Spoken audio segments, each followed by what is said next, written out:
प्रचाराला मी ह्या शहर विकास आघाडीमध्ये जी सुरुवात 2 दिवसापूर्वी केली आणि त्यानंतर आता ऑफिशियल शिवसेना म्हणून या प्रचाराला सुरुवात झालेली आहे, आम्ही केलेली आहे. आणि त्या अनुषंगाने आज ठिकठिकाणी म्हणजे नुसतं हेच प्रचार कार्यालय नाही, अजून 2 प्रचार कार्यालयांची उद्घाटनं करायची आहेत.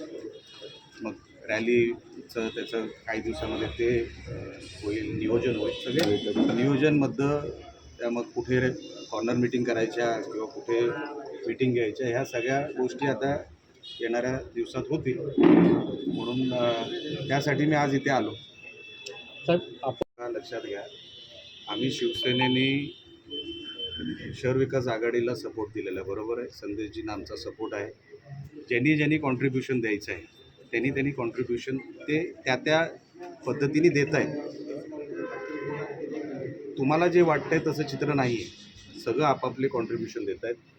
आमचं जे काम आहे ते आम्ही करतो आहे, इतरांचं जे काम आहे ते लोक करत आहेत. म्हणून असं कुठेच नाही. शहर विकास आघाडी एक संघाने, एक मताने, एक दिलाने पुढे चाललेली आहे. येणाऱ्या 3 तारखेला तुम्हाला रिझल्ट दिसेल की शहर विकास आघाडीचे सर्व उमेदवार आमचे निवडून येतील आणि सगळ्यांच्या सहकार्यातून निवडून येतील. साहेब, सिंधुदुर्ग जिल्ह्यामध्ये युती जी काही दिवसांपासून माहिती घेतली तेव्हा मला असं दिसलं की जे मी काल परवा पण बोललो की युती तुटण्याचं कारण हे वरतून, आणि वरतून म्हणजे आम्हाला जी माहिती मिळाली ते फक्त आणि फक्त प्रदेश अध्यक्ष भाजपचे रवींद्र चव्हाण साहेबांमुळे. त्यांना काय राग सिंधुदुर्गावर त्यांना आहे मला माहीत नाही.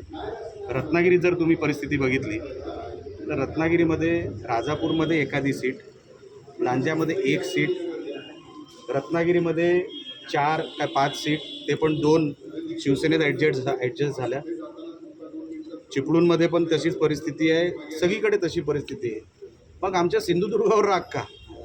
आम्ही तर मालवणमध्ये 10 द्यायला तयार होतो. सावंतवाडीमध्ये केसरकर साहेब 50-50, आम्ही सगळे 50-50वर तयार होतो. कणकवलीमध्ये 1-2 सीट तुम्हाला लढवावे लागतील हे जर आम्हाला राणेसाहेब सांगून आम्हाला ठेवलं होतं, पण 1-2 सीट पण नाही. फोटोही काढले गेले, माझे काढले असते समजू शकतो, सन्मान्य शिंदे साहेबांचे काढले, तिथे आम्हाला दुखलं. तरी आम्ही बोललो राणेसाहेब जे डिसिजन घेतील आम्हाला ते मान्य आहे. राणेसाहेबांनी डिसिजन घेतलं की आता तुम्ही थांबू नका, कारण का हे काय कुठे इंटरेस्टेड दिसत नाही आणि तुमचे दिवस हे वाया जातात. मग आम्ही स्वबळासाठी आम्ही मैदानात उतरलो. तर असं दिसलं की प्रदेश अध्यक्ष एवढं मोठं पद तुमच्याकडे आहे आणि तुम्ही 3-3 दिवस सिंधुदुर्गात बसता. ते कशासाठी बसले तुम्हाला शेवटच्या टप्प्यात सांगितलं. काय ठरलं त्यांचं त्या बैठकीमध्ये.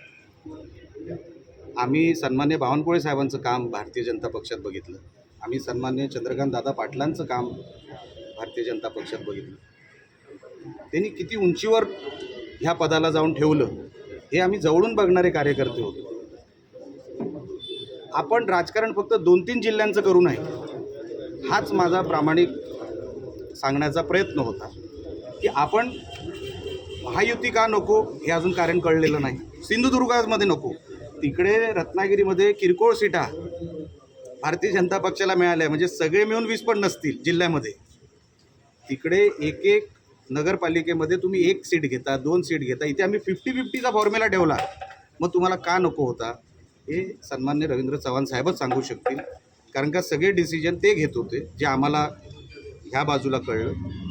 म्हणून मी बोललो की हा राग आहे का सिंधुदुर्गावर. आणि एका प्रदेश अध्यक्षाने राणेसाहेबांचा शब्द, एकदा राणेसाहेबांनी 35 वर्ष एक हाती जे शब्द ह्या जिल्ह्यामध्ये दिला तो शब्द प्रत्येक कार्यकर्त्यांनी पाळला, प्रत्येक पदाधिकाऱ्यांनी पाळला. आम्हाला दुःख तेच आहे की राणेसाहेबांचा शब्द तुम्ही का पाळलात, हाच आमचा विषय होता. आणि म्हणून राणेसाहेबांनी सांगितलं की निलेश आता तू थांबू नको, तुझा पक्षही मोठा आहे, कुठेही काय जी तडजोड करावी लागली, जिथे जिथे उभे करावे लागतील तिथे तिथे तुम्ही तुमचे उमेदवार उभे करा, हे माझा सांगण्याचा प्रयोग होता.